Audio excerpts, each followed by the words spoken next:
Well, good morning and welcome to Coffee with the Pastor. We're looking at the topic of the Sermon on the Mount, and it begins with the Beatitudes. We've been looking through the Beatitudes, and I'm going to try and finish them today. The Beatitude that we left off was, "Blessed those who are hunger and thirst after righteousness, for they will be filled, they will be satisfied." And the next one is, "Blessed are the merciful, for they will be shown mercy." Blessed are the merciful. I'm sure that there were people there in that audience who were just by nature merciful people. They were merciful. And I don't know about you, but I enjoy being around merciful people. People that even though people do wrong, they see something good in them. And I enjoy being around merciful people who see people who are in pain, and they empathize with them. They see them, and they want to do something. Jesus says, "Blessed are those type of people. Blessed are the merciful." And I think there's times in all of our lives, whether we have that natural gift or that natural tendency to be merciful or not, that we need to be merciful. If somebody wrongs us, sometimes we need to be merciful. We need to give them mercy and forgive them and let it go. There are other times when we need to understand and try and see people through God's eyes. Even though they may not be doing good things and be doing bad things, we try and see them through some mercy. So blessed are the merciful, for they shall obtain mercy. God says, hey, the people who give mercy, I'm going to give mercy to. And then the next one is, blessed are the pure in heart, for they will see God. This is a person who has pure motives. His inward self, he is pure in his motives. And, that gets hard. I think even a lot of times when we pray with mixed motives.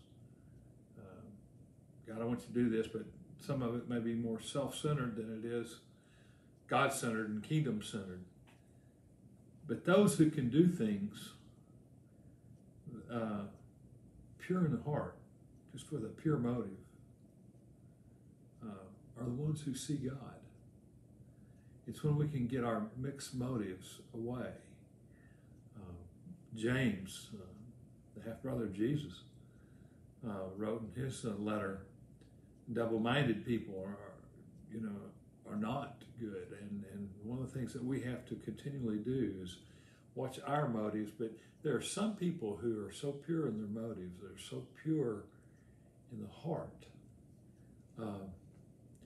that they see God. Those are the kind of people who see God.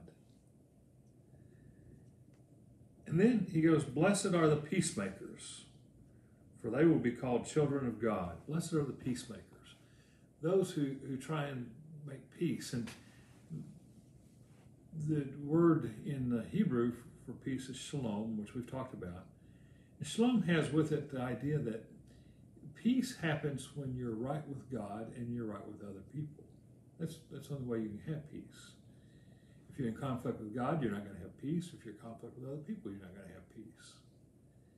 And so, not only is peace a blessed state, but peacemakers are a blessed state. We need to try and be helping people to make peace with God, and we need to try and get people to be making peace with each other. Boy, we need a lot of that in our country today.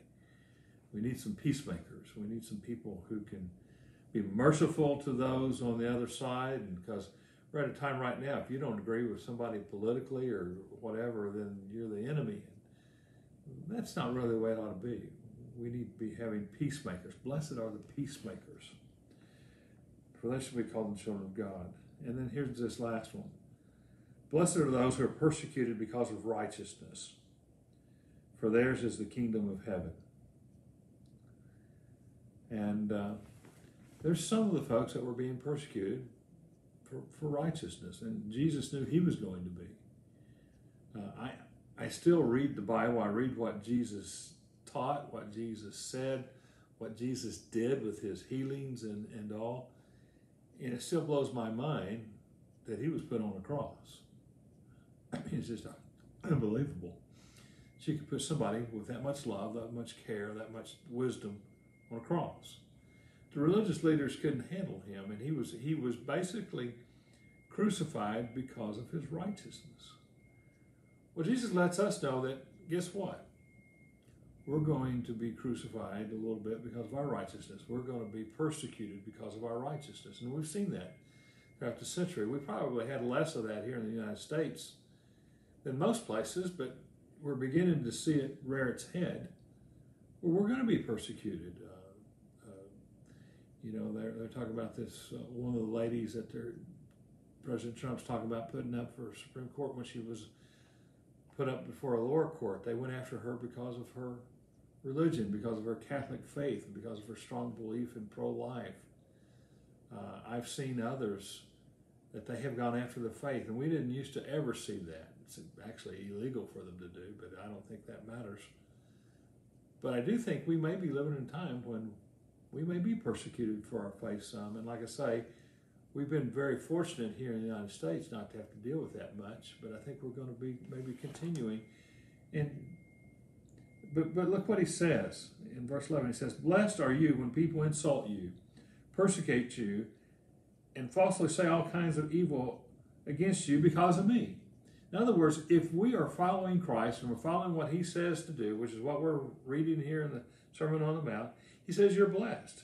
And then he tells us to do something very strange. He says if you're being persecuted for your faith, if people are putting you down for your faith, if they're insulting you, if they're saying false things about you, this is how you're to react.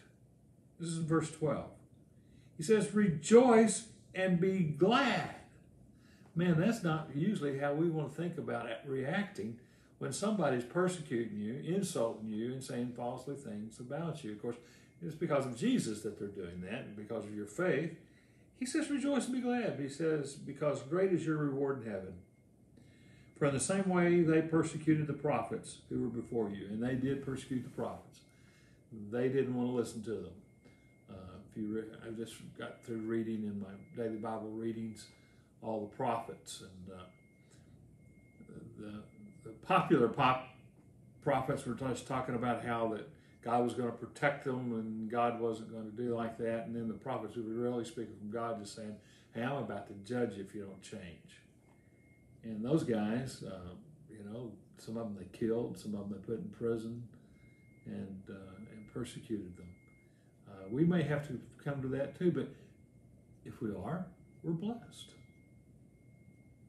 And he says, not only are you blessed, but you can rejoice because you're going to have a great reward. Well, we have finished the Beatitudes in the Sermon on the Mount. Next week we'll continue on the Sermon on the Mount, and I pray you have a blessed weekend and a great Sunday, and I hope you have great worship. If you're a member here at First Baptist Texas City, remember, we're opening our building and we're starting complete programming this Sunday. So I hope you'll be back for that. Blessings upon you today.